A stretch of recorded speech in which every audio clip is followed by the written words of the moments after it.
Hello, folks, and welcome back to Investment Research. I'm Simo, your equity research analyst, and we're on market close this weekend looking at SoFi, ticker SoFi, based on the last market close at about 26.77, with a 52-week high near 30.30 and a low near 8.60, and heavy recent volume that shows the stock has been a focus for traders.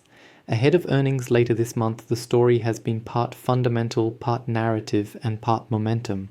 So let me walk you through the key facts, what I think matters, and how I'd frame a prediction for next week. First, the quick fundamentals and calendar note you need to know.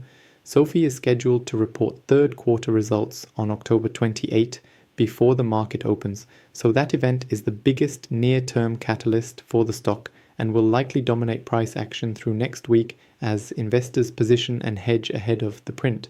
The company has been expanding into private market products and alternative offerings, which has helped sentiment this year and partially explains the strong rally from the lows, but analysts remain mixed on valuation and durability of growth. Second, what the street is saying matters here because opinions are polarized. The current analyst consensus 12-month price target sits below the stock's market price, with average targets near the low 20s, while a handful of more bullish outlets and some price targets above 30 reflect a split between momentum traders and longer-term skeptics.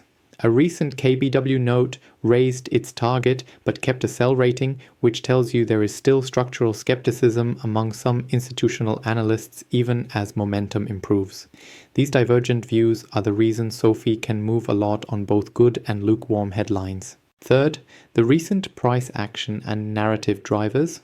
Several articles and market reports show SoFi has experienced a very strong run this year, with big percentage gains that attracted attention from momentum traders and retail flows.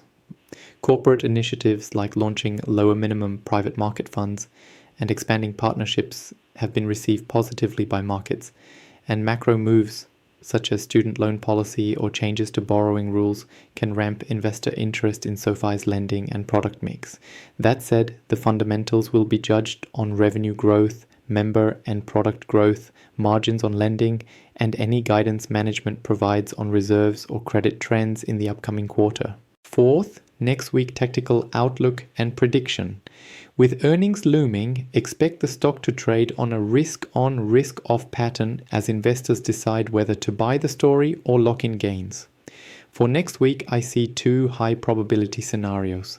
The base case is continued consolidation and volatility with a likely intraday trading range between roughly 24.50 and 29.50 as traders rotate in and out, awaiting more visible confirmation from the report. This range balances the fact that many traders have bought strength up to the current price, while several analysts' price targets sit below current levels, which creates downside pressure if momentum stalls. The bullish scenario, which I assign a lower but meaningful probability, is that a positive pre-announcement or incremental guidance improvement pushes the stock back toward the 52-week high around 30, driven by momentum and retail FOMO. The bearish scenario is a poor print or weak guidance, which could trigger a sharper pullback toward prior support zones in the mid-20s or, in an extreme risk-off move, retest levels below 20. I stress these are probabilities, not certainties, and the earnings release is the dominating variable next week. Fifth, practical trade and risk management notes you can share with viewers. If you're a short-term trader, watch volume and how the stock reacts to headlines. Use tight stops because implied volatility tends to rise into earnings and gaps can occur. And consider trading smaller size than usual. If you're a swing investor looking to buy exposure, I'd personally prefer to wait for confirmation after the earnings print rather than buying at the current elevated price, or scale in with smaller tranches so you can average down if momentum weakens. For longer-term investors, focus on whether SoFi's member growth and product monetization metrics are improving, because the narrative around private markets and product diversification only matters if it translates into durable revenue and margins. Finally, headline watch list for next week. Items to watch that would move the stock.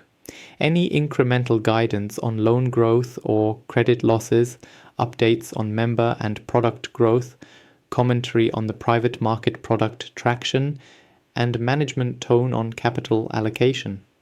Also watch macro headlines on consumer credit and student loan policy, because those influence SoFi's lending outlook and investor sentiment almost immediately. If you want a short numerical guide for viewers, treat roughly 24.50 as the near-term support to monitor for sellers stepping in, and 30 as the psychological resistance that would need to break for momentum to accelerate again. To close, my read for next week is cautious, with a likely consolidation band roughly 24.50 to 29.50, while investors wait for earnings, a clear bull case if the company beats and raises guidance, and a clear bear case if growth or credit trends disappoint. This is not financial advice. It is a tactical market view you can use to structure trades and questions going into the next report. I'll be monitoring SoFi's Q3 earnings report closely when it comes out on October 28th, and after the report, I'll provide an updated analysis that takes into account the actual results. The follow-up will include how the stock reacts, what the earnings reveal about growth, revenue, and guidance, and any changes in market sentiment based on that news. I think I've covered all the important details for this week. Stay tuned for my upcoming videos where I'll show you how I plan to apply these decisions in my portfolio, and I'll share the results with you as they unfold. Good luck to you, investors of SoFi. See you next time.